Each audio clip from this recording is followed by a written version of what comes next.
face à la tyrannie de la caste médiatique, face au coup d'État des médias de masse. Lisez de toute urgence le livre de Philippe Millot et Martial Bild, Défaire le parti des médias. Un livre de révélation, un livre de solution, le livre de combat pour une presse vraiment libre.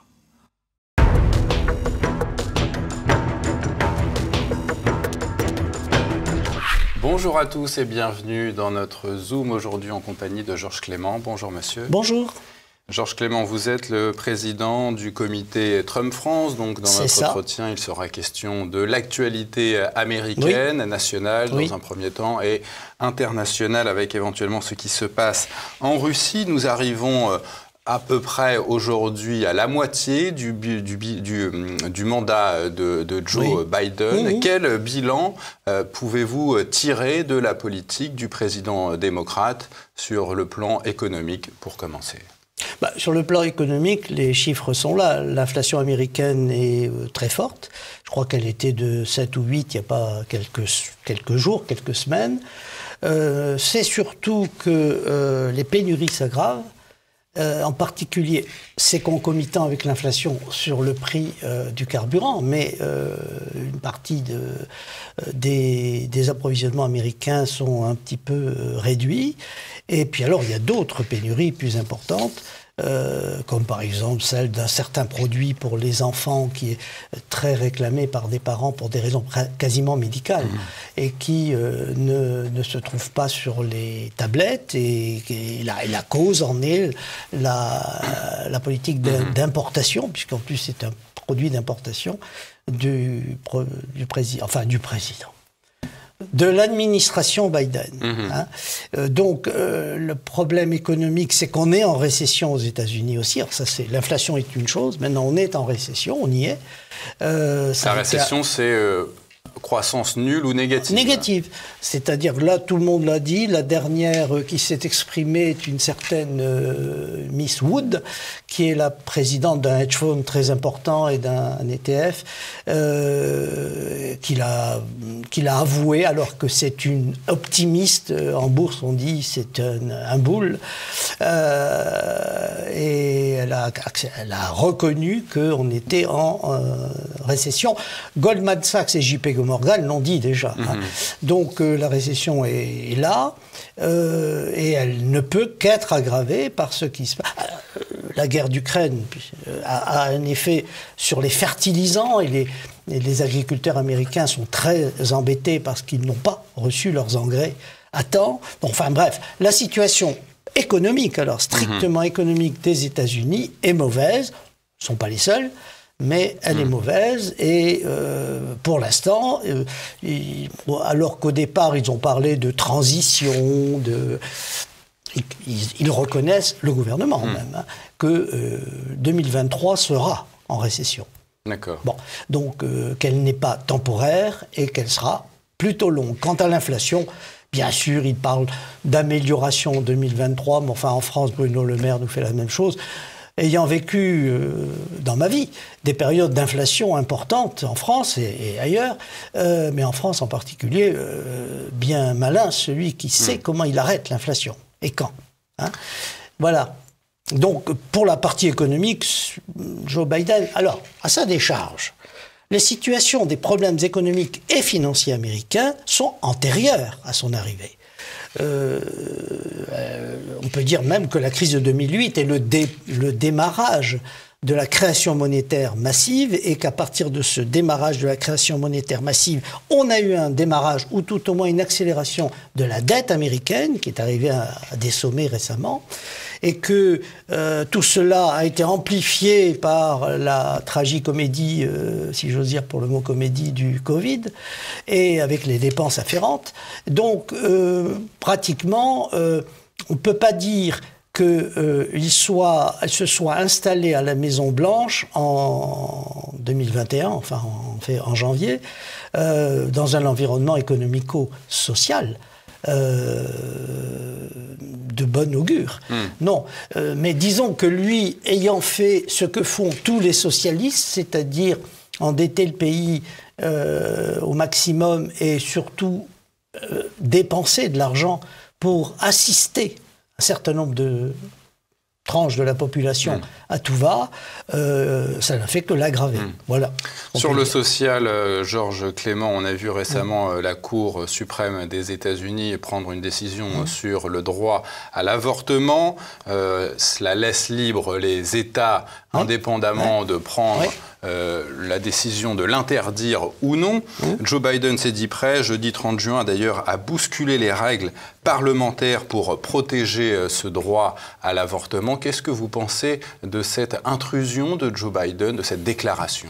Bon, là, on est devant le conflit, là aussi, qui n'est pas récent. Toute la mandature de Trump a été souillée par ce conflit grave qu'il y a entre deux sortes de populations aux États-Unis, comme chez nous d'ailleurs. Une population qu'on appelle maintenant woke, enfin progressive, faite de toutes sortes de communautés et de minorités diverses, appuyée sur les médias, appuyée sur le monde artistique, et Hollywood en particulier, mais pas seulement, et qui ont décidé que la Constitution américaine, et d'ailleurs ça a été explicite dans plusieurs discours dans l'année qui vient de passer, même les années avant, que la Constitution américaine n'avait pas à être immuable et définitive, ce qui veut dire que le second amendement sur les armes, ils veulent l'annuler, le contester. On va en parler dans un instant. Que l'amendement sur la liberté d'expression également, d'ailleurs c'est déjà le cas, avec les crimes de haine, avec les interdictions médiatiques de prononcer tel ou tel mot, voire d'aborder telle ou telle question.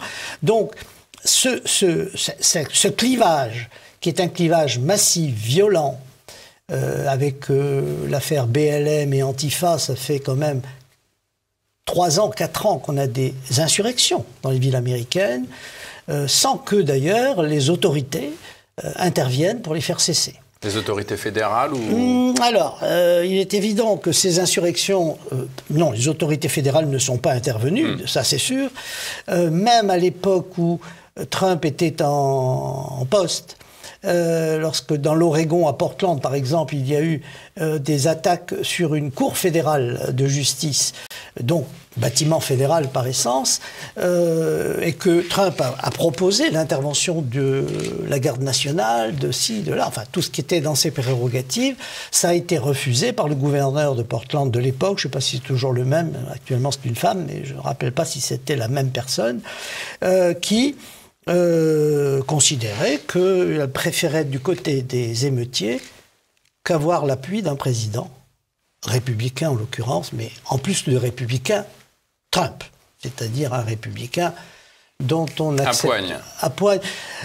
Non, authentique. Ce sont ce que l'on appelle les rhinos, donc Republican in name only, qui sont des faux républicains, c'est-à-dire qui sont des démocrates dans beaucoup de sujets, y compris intérieurs.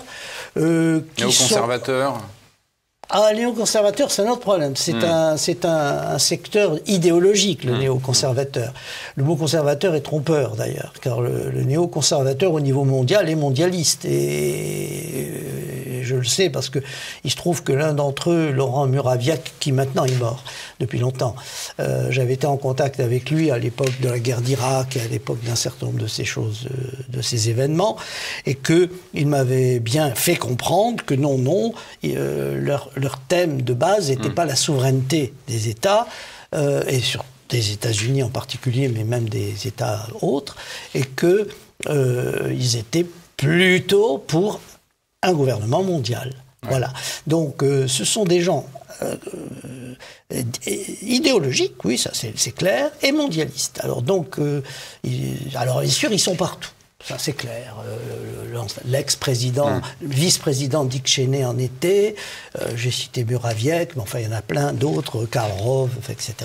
Alors, revenons sur le port d'armes, si vous voulez. Georges Clément, le 23 juin, la Cour suprême des États-Unis a donc pris une autre mesure en faveur du port d'armes. Elle a réformé une loi qui datait de 1913. Comment est-ce que vous expliquez ce revirement? Attendez, elle n'a pas réformé une loi. Elle a eu à juger Elle a invalidé une loi de l'État de New York qui limitait depuis 1913 la délivrance du permis de port d'armes dissimulé hors du domicile. Écoutez bien la phrase de l'État de New York. Les États peuvent produire des lois, mais elles ne peuvent en aucun cas être contraires à la Constitution. Or, cette loi de l'État de New York, elle n'est pas les seuls. Il y a d'autres États, Illinois, Michigan et d'autres, qui sont dans la même veine. Mais Californie. Mais cette loi est une loi de l'État de New York qui est contraire à l'article, au deuxième amendement de la Constitution des États-Unis. Donc, ce qu'a fait la Cour... Elle est revenue sur... Elle a dit simplement, non, dans ce cas-là, la loi est... Votre loi à New York est inconstitutionnelle. C'est tout ce qu'a fait la Cour suprême. D'accord. Et d'ailleurs, c'est son travail. Et je vous signale d'ailleurs que dans l'affaire Roe contre Wade, c'est-à-dire l'affaire de l'avortement, elle n'a pas suspendu l'avortement, interdit l'avortement. Oui, elle a laissé la liberté aux États de décider. Elle a dit que, juridiquement, cet arrêt était une faute de droit en matière constitutionnelle. Donc elle rétablit le droit. Oui, il n'y a pas d'interdiction ou d'autorisation fédérale de l'avortement. Bon. Et d'ailleurs, entre parenthèses, dans ce cas-là, elle n'interdit pas l'interdiction par un État de l'avortement. Alors, Georges Clément, on arrive à mi-mandat du mandat de Joe Biden. En novembre auront lieu les élections de mi-terme. Comment est-ce que vous sentez les choses au global? Pour mi-terme, je ne suis pas seul à les sentir, c'est clair. Rappelons que les démocrates ont une courte majorité à la Chambre des représentants. Des représentants, alors le Sénat c'est autre chose, mais à la Chambre des représentants ils vont la perdre cette majorité, ça c'est sûr. Pourquoi ? Mais il faut voir les sondages et de Joe Biden et des démocrates. Joe Biden en est à entre 25, ça dépend des sondages, et 30% d'opinion favorable.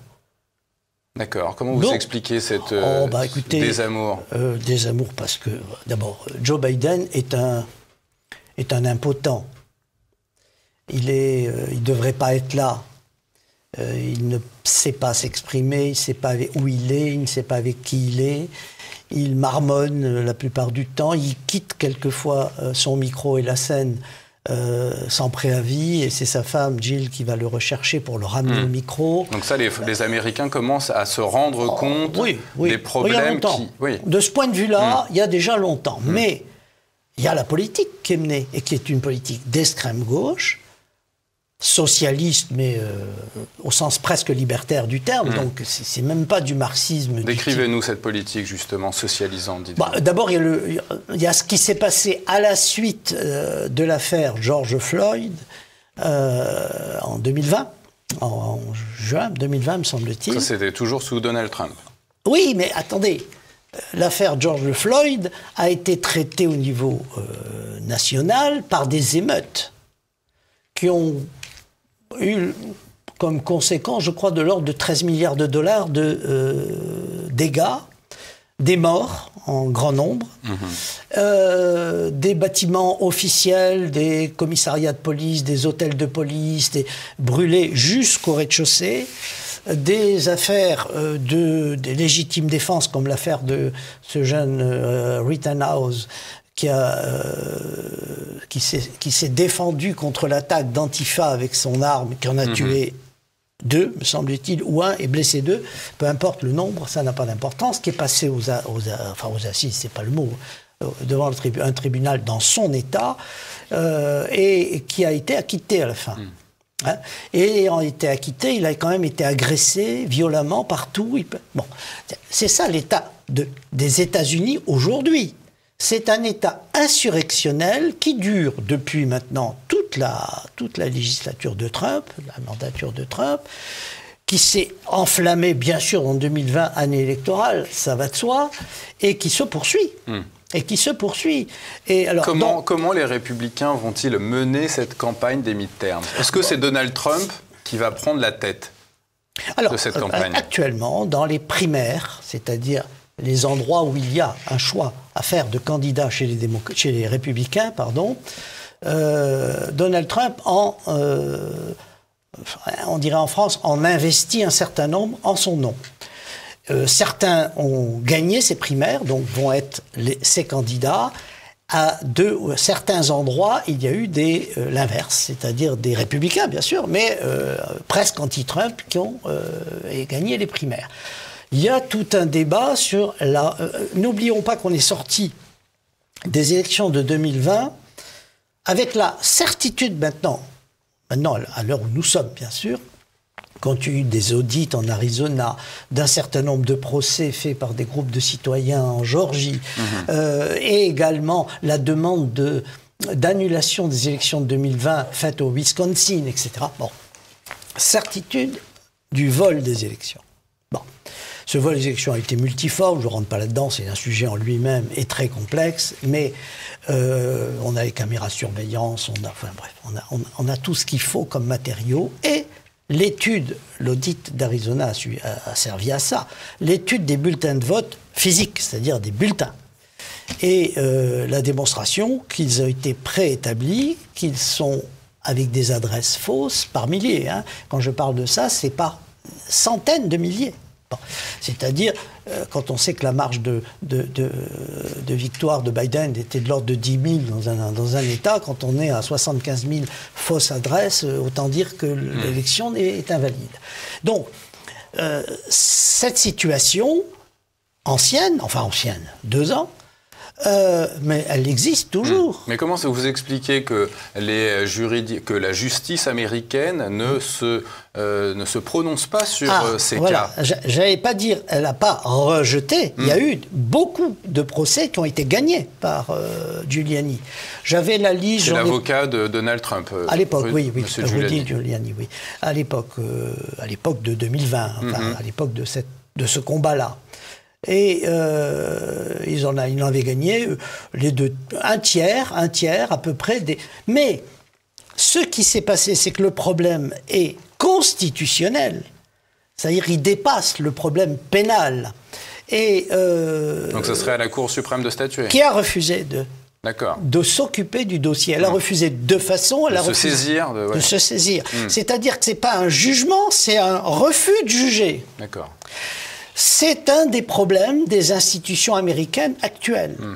Et donc, elle a refusé de juger dans 2 cas énormes. La première, c'était, comment elle s'appelait, Powell, une des avocates très importantes de l'époque pour Trump, qui avait amené devant la Cour suprême plusieurs cas, plusieurs affaires, avec des signatures de témoignages qu'on appelle des affidavits, et qui ont été... Elle a refusé de juger, mais pire que ça, elle a refusé de juger alors la motion présentée et introduite par le Texas, et là je parle de l'État et non pas d'un avocat, soutenue par 17 autres États, en disant que c'était pas jugeable par elle. Le Texas disait... C'est ça son argument, c'est ça n'est pas jugeable, point. Voilà, c'est ça. C'est ça. Ouais. Mais la plupart des jugements, même de première cour dans les États, ont été ceux-là. Non.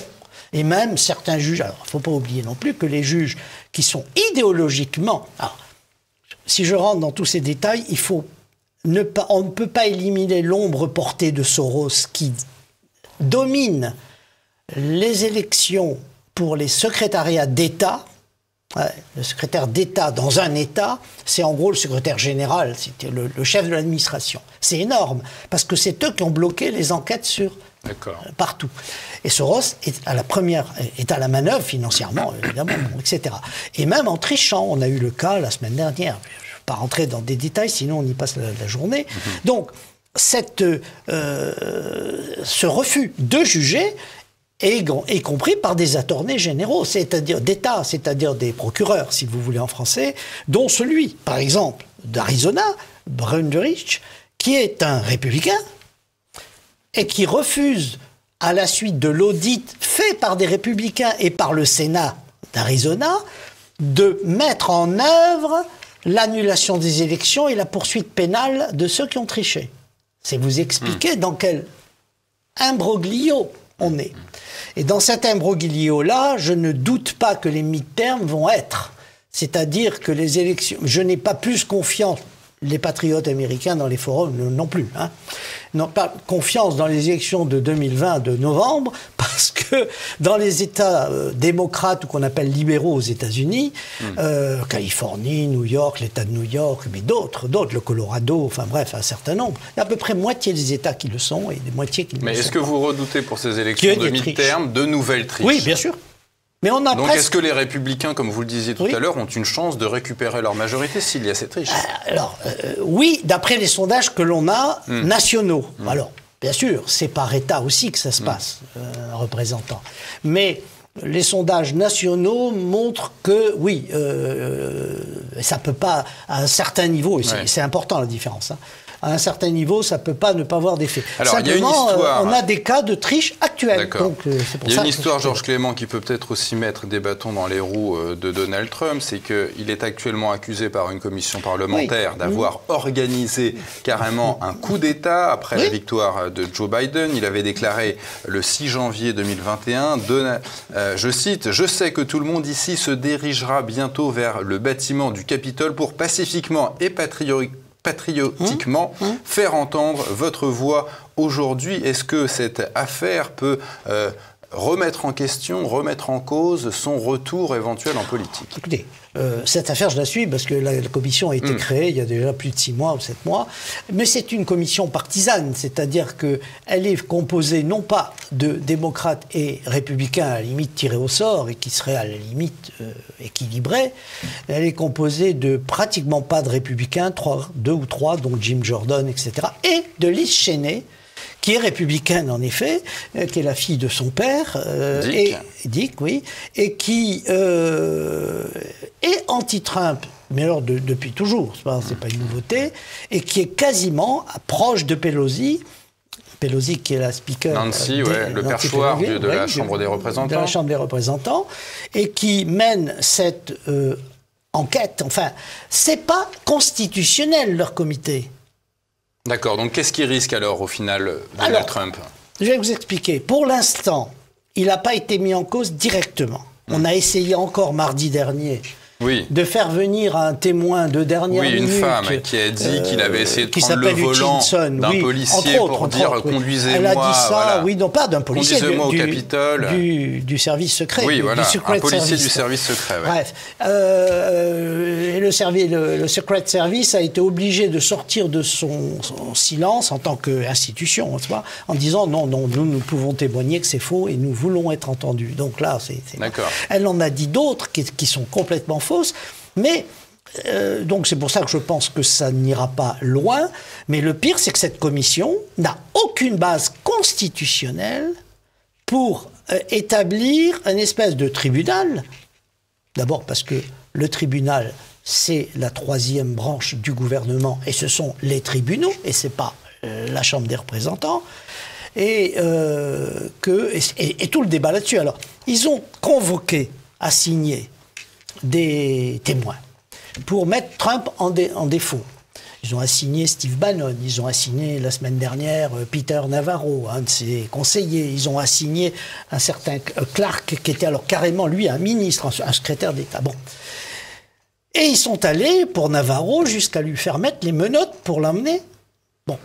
Donc, c'est vous dire la coercition et l'utilisation du FBI, non plus comme outil de recherche des criminels, ce qu'il est à l'origine, mais comme bras armé de la politique et des représentants. On est dans l'inconstitutionnel absolu, ce qui d'ailleurs, entre parenthèses, montre bien qu'avec la Cour suprême actuelle, si l'affaire lui était remontée... de quelle coloration d'ailleurs est la Cour suprême? Alors la Cour suprême est conservatrice depuis plutôt, Trump, puis c'est pas plutôt, ils sont 6 sur 3 quand même, sur 9. Sur 9, oui, pardon. Mais là, ils sont un peu moins parce qu'il y a le 9e qui vient de rentrer, et alors un juge d'extrême gauche, je ne vais pas rentrer dans les détails, bref. Mais, donc elle est conservatrice, et c'est ce qu'on lui reproche d'ailleurs, c'est pour ça qu'on veut, il voudrait supprimer la Cour suprême. Il faut bien qu'on comprenne que les États-Unis sont dans une voie de fragmentation et de sécession. Il faut dire les choses par leur nom. La meilleure preuve, c'est que le Texas a posé la semaine dernière une motion, les républicains du Texas, mais c'est la majorité de la législature, une motion demandant la sécession de l'État. Et un vote et un référendum pour ça. Donc c'est pas une blague, ce sont des choses sérieuses. Et je ne crois pas, je l'avais dit à Martial Bild lors d'une précédente émission sur ce sujet-là, mais qui date maintenant, pour moi, les États-Unis vont exploser. Alors, soit sous forme de sécession, c'est le plus simple, le plus homogène, mais il faut que l'État soit homogène politiquement, soit sous forme de guerre civile. J'aimerais qu'on termine notre entretien, Georges Clément, par une seule question, malheureusement sur la politique internationale. On a vu Joe Biden récemment assister à Madrid au sommet de l'OTAN. Il a affirmé qu'il allait renforcer son positionnement militaire en Europe, y compris dans les pays baltes, dont 2 sont frontaliers avec la Russie. Donc les États-Unis continuent leur politique d'encerclement de la Russie. Qu'est-ce que vous pensez de cette politique? D'abord, est-ce que, par exemple, Donald Trump aurait pris cette décision? Non, c'est certain. Qu'est-ce que vous en pensez alors? Mais ce sont les démocrates, le parti de gauche et d'extrême gauche américain mondialiste qui mènent cette politique. Biden n'étant rien là-dedans, il dit ce qu'on lui dit de dire. Par contre, les chiffres de l'aide américaine depuis le début de la guerre sont colossaux. Il a encore promis 800 millions là récemment à Madrid. Mais on en est à plus de 40 milliards, 50 milliards. Enfin, c'est colossal. Avec des armes dangereuses, au sens offensive, chose qui théoriquement n'est pas permis sans rentrer en guerre contre l'adversaire, donc là, la Russie. Et que Trump l'aurait pas fait, oui, c'est sûr. On aurait eu une autre... D'abord, si Trump n'avait pas été attaqué, et avec des termes comme trahison, hein, c'était pas léger, hein, surtout vis-à-vis d'un président, pour sa volonté de parler avec Poutine depuis longtemps, et ils s'entendaient bien tous les deux, on le sait. Bon, ça c'est pas un secret. Oui. C'est certain que... je rappelle on peut même se demander si M. Poutine aurait décidé cette opération militaire en Ukraine si Donald Trump était repassé. S'il était repassé, mais s'il était repassé, ça veut dire qu'on n'aurait pas triché. Enfin, voyez, on remonte... on est dans la politique fiction. Voilà. En tout cas, Georges Clément, merci. On arrive déjà à la fin de cet entretien. Merci de votre visite. Merci d'être venu sur le plateau de TV Liberté. Merci.